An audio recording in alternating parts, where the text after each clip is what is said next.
On your left is the 42-inch LG C2, on your right is the 48-inch C2. Using my Jetty 1511 spectroradiometer to capture the spectral power distribution of both televisions, I discovered that my 48C2 is using the newer WBE panel, but my 42C2 is equipped with an older WBC panel. Now, some of you will be understandably outraged. How can LG market the 42C2 as EVO, yet still use an older WBC panel? I asked LG this exact same question, but before I read you their official response, let me show you something. Here, I'm displaying a peak wide window at full blast in HDR on both the 42C2 and the 48C2.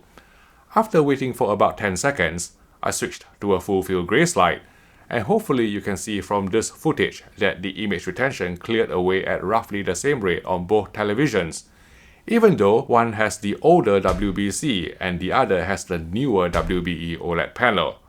Which brings us to LG's official statement in response to my question. In other words, EVO comprises both the panel and the processing, and does not refer to the panel only. There is no such thing as an EVO panel, which is just a term invented by the AV community without official acknowledgement from LG Electronics.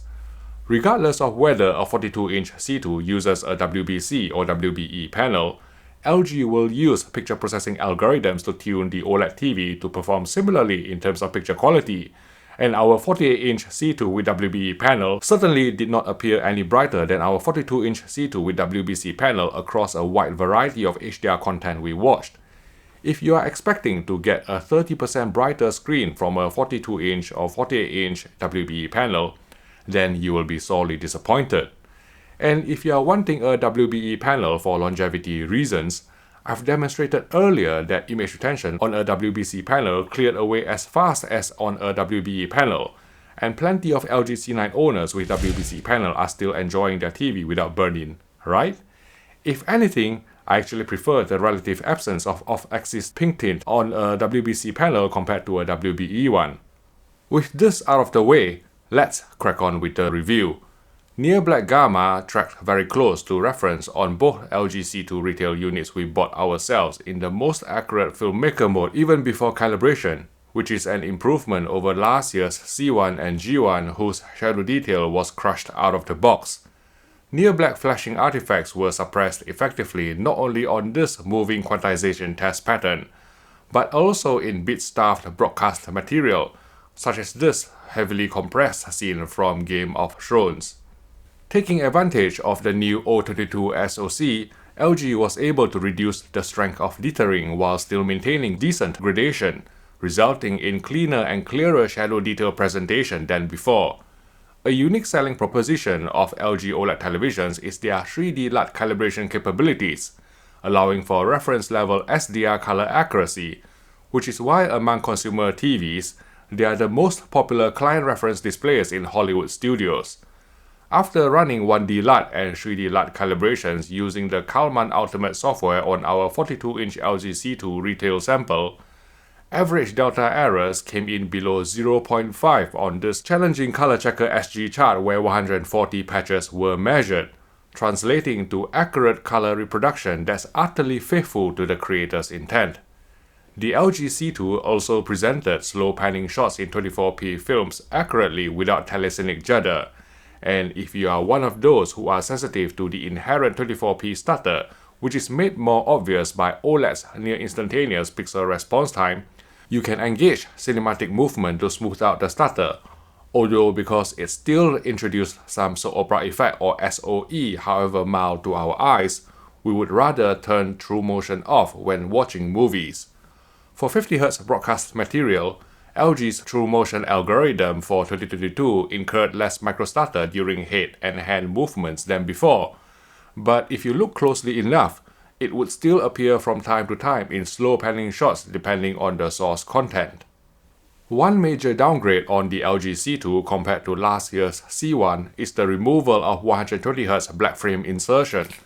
The OLED motion setting is now only an on-off toggle.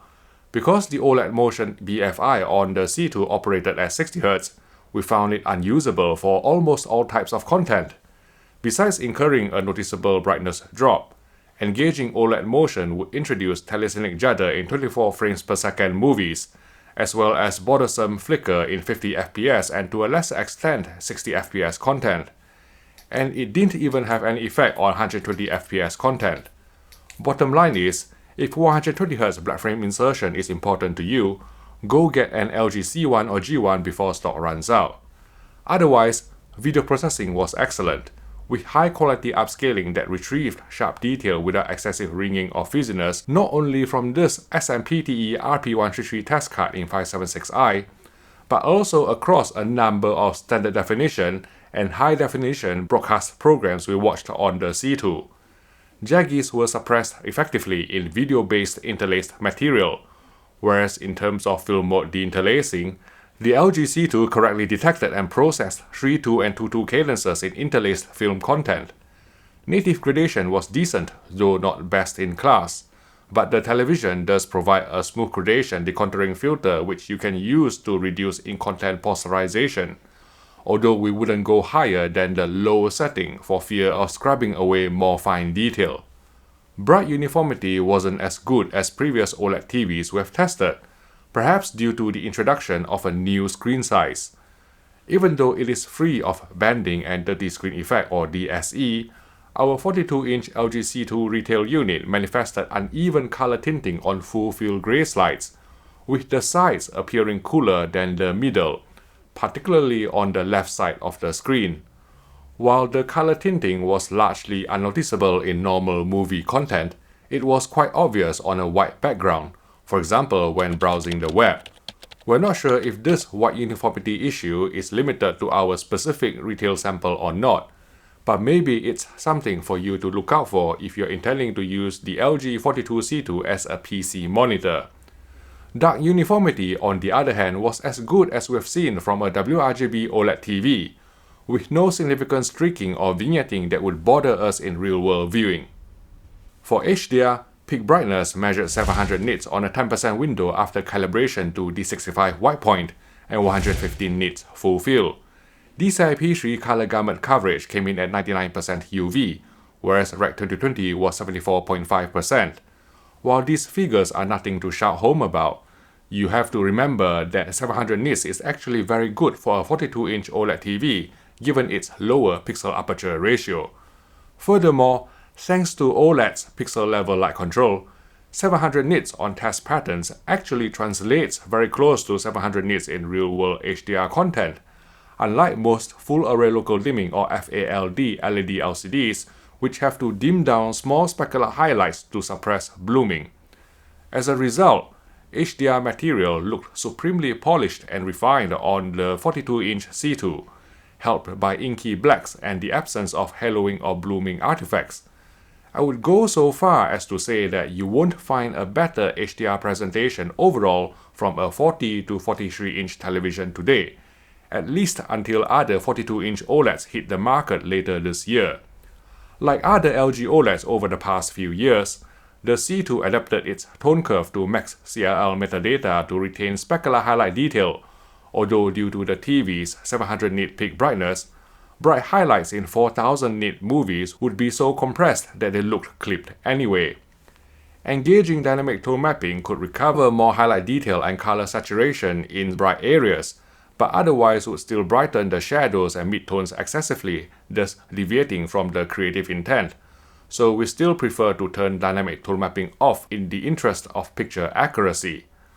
One thing to note is that during scene cuts in 24p movies from very high APL to lower APL, and vice versa, the APL change would be delayed, causing sort of a flashing effect to my eyes. Here, I'm using these high APL scenes from The Matrix as an example, and as I advance frame by frame in DaVinci Resolve, which is my color grading software of choice, you can see the previous APL spilling over by one frame before being adjusted to the correct APL for the current scene. At 60 FPS and higher frame rates, the APL transition was quicker and so not as apparent. I initially spotted it in Dolby Vision movies, which I attributed to dynamic metadata contamination, but it turned out to be present in HDR10 too. To be fair, this has been the default behavior on LG OLED televisions for some time, but I don't remember it being this jarring. On last year's C1, the APL transition was dampened across a few frames, which originally made me aware of this issue. Most people probably won't even notice this. My eyes are more sensitive than Elon Musk's ego, so I'm just including it in this video for the sake of completeness. Next, let's talk about gaming, which is a core strength of LG OLED televisions. But before that, I would like to tell you about the pre-calibration service offered by UK electrical retailer Crampton Moore, who have kindly sponsored this video. I have personally trained their calibrator David Corner to my very own high standards. For an extra fee, he will run in a TV you buy from them, calibrate it in-store, and deliver it to you after having the calibration approved by me. We've been doing this for more than 10 months, and customer feedback has been excellent. So please give Crampton Moore Leeds a call if you wish to buy a pre-calibrated television that accurately reproduces the creative intent of the directors and the producers. Thanks again for your support. Okay, in the game optimizer mode, input lag on the 42-inch LG C2 measured 13 milliseconds at 60 frames per second, improving to 9.5 milliseconds with boost mode engaged inside the game optimizer menu. At 120 frames per second, input lag was halved, coming in at a super responsive 4.8 milliseconds. We expect these latency figures to still be the quickest among 2022 OLED TVs, given what we know about QD OLED's scan-out time and the MediaTek SoC used by rival OLED brands. Furthermore, LG's 2022 OLED televisions, including the C2, are unique in providing 4 full bandwidth HDMI 2.1 ports, each supporting 48 gigabits per second of FRL bandwidth, as well as 24 gigabits per second of DSC or display stream compression, allowing for 4K 120Hz 12-bit 444 resolution from a high-end PC, for instance one with an NVIDIA RTX 3090 card. Full 444 chroma was reproduced with PC mode engaged, although we found little difference in native gradation either inside or outside PC mode.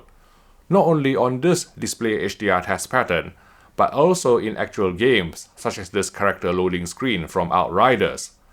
Like on previous LG OLED televisions, HDRG support was well implemented on the 42C2, hard clipping at 800 nits for both maximum tone map luminance or max TML, as well as maximum full frame tone map luminance or max FF-TML, so HDRG compliant games can look as accurate and impactful as they can be without the TV performing further tone mapping.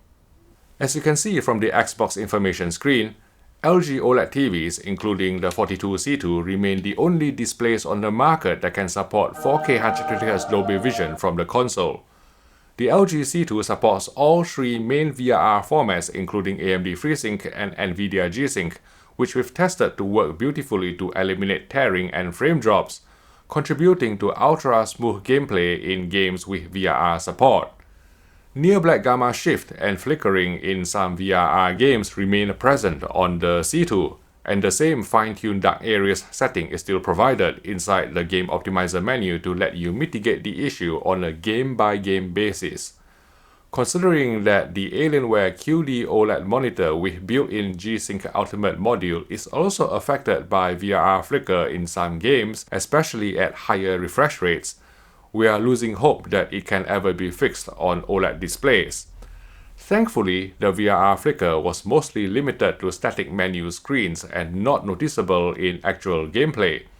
It's a small trade-off in exchange for OLED's true blacks, vibrant colors, wide viewing angles, and near instantaneous pixel response time which remained intact in game mode.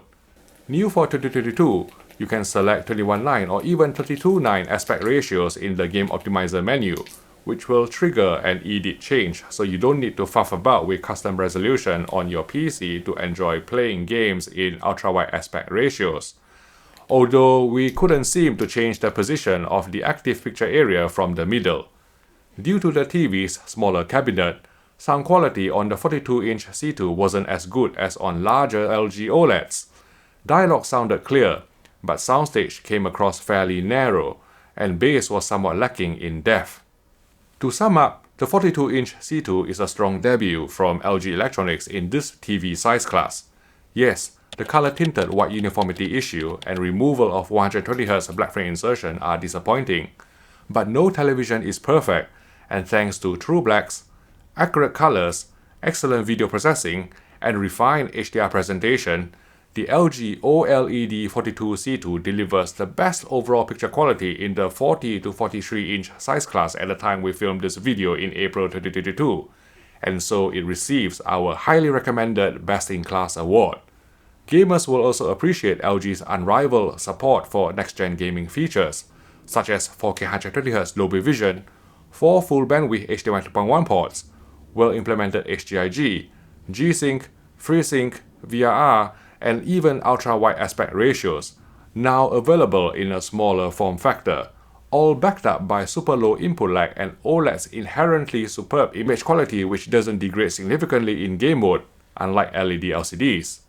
Now, there are some aspects I didn't manage to cover in this already very long review, such as slow motion analysis of OLED motion blackframe insertion and the new WebOS platform, but I made sure to include them in my LG C2 versus C1 side-by-side comparison, so go watch that video by clicking here.